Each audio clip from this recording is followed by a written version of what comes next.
அந்த பல்கலைக்கழகத்தில் நடந்த வன்கொடுமை மட்டுமல்ல, இன்னைக்கு தமிழகத்துல ஒவ்வொரு இடத்துலயும் பெண்களுக்கு பாதுகாப்பு இல்லாம இருக்கு.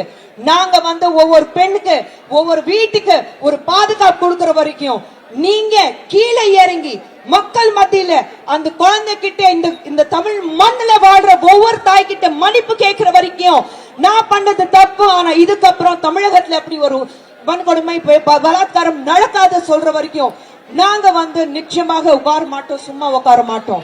எங்களுக்கு வேணும் நீதி, எங்களுக்கு வேணும் நியாயம். அது கிடைக்கிற வரைக்கும் நாங்க போராட்டிட்டு தான் இருப்போம். இது இந்த மண் மேல சத்தியம், தமிழ் மண் மேல சத்தியம், கண்ணகி மேல சத்தியம். தமிழ்நாட்டில் வாழ்ற ஒவ்வொரு பெண் கண்ணகிக்கு சமம். எங்களுக்கு நியாயம் வேணும், அது கிடைக்கிற வரைக்கும் நாங்க சும்மா விட மாட்டோம். இந்த இடத்திலிருந்து மாண்புமிகு முதலமைச்சர் ஸ்டாலின் அவர்களுக்கு நான் ஒரே ஒரு விஷயம் சொல்ல விரும்புறேன். இது வெறும் ஆரம்பம், இது அப்படியே போயிட்டே இருக்கும். நாங்க ஒவ்வொரு விஷயத்துக்கு சும்மா இருக்க போறது இல்லை. நீங்க போலீஸ் சேவை விட்டாலும், எங்களை கைது பண்ணாலும், நீங்க ஹவுஸ் அரெஸ்ட் பண்ணாலும் எங்களுக்கு கவலை கிடையாது. நாங்க தெருக்கு வருவோம், போராடுவோம், நீதி கிடைக்கிற வரைக்கும் குரல் கொடுத்துட்டு தான் இருப்போம். நீங்க கேட்டதா ஆகணும், அதுதான் நாங்க உறுதியா இருக்கோம். கூட இருக்கிறீங்களா? நியாயம் கிடைக்கிற வரைக்கும் கூட இருக்கிறீங்களா? இது இன்னைக்கு நாளைக்கு முடிகிற விஷயம் கிடையாது.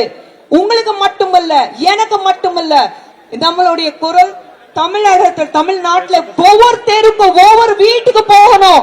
நமக்கு நியாயம் கிடைக்கிற வரைக்கும், ஒவ்வொரு பெண் குழந்தைக்கு பாதுகாப்பு கிடைக்கிற வரைக்கும் நம்ம போராட்டிட்டு தான் இருப்போம். நாரி சக்தி நான் சொல்வாரு பிரதமர் மோடி அவர்கள். அந்த நாரி சக்தி என்னன்னு காமிப்போம். அது வரைக்கும் போராடிட்டு தான் இருப்போம். கூடவே இருங்க.